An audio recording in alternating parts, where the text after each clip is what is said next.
उन्हाळी सुट्टीमध्ये एसटी प्रवाशांच्या खिशाला चटका बसणार आहे। एसटीच्या तिकीट दरामध्ये 10% वाढ झालेली आहे। 15 एप्रिल पासून दरवाढ लागू होणार आहे।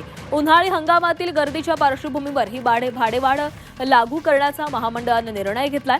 15 एप्रिल ते 15 जून दरम्यान लागू राहणार आहे ही भाडेवाढ। एसटी महामंडळाच्या तिकीट दरात 15 एप्रिल पासून 10% हंगामी वाढ करण्याचा निर्णय महामंडळाने घेतलाय। त्यामुळे एसटीचा लांब पल्ल्याचा प्रवास 90 ते 100 रुपयांनी महागणार असल्याने उन्हाळी सुट्ट्यांमध्ये गावाला जाताना प्रवाशांना जादा पैसे मोजावे लागतील। सर्व प्रकारच्या बससाठी ही भाडेवाढ लागू असणार आहे। मुलांच्या परीक्षा संपल्या की नागरिकांना गावी जाण्याचे वेध लागतात। एसटी महामंडळाची बस खेड्यापाड्यांमध्ये अगदी घरापर्यंत नागरिकांना पोहोचवत असल्याने एसटी बसच सोयीस्कर ठरते। तसंच विविध सवलतींमुळे एसटीचा प्रवास किफायतशीर देखील ठरतो। मात्र हंगामी भाडेवाढीमुळे एसटीचा प्रवास पुन्हा काही प्रमाणामध्ये महागणार आहे।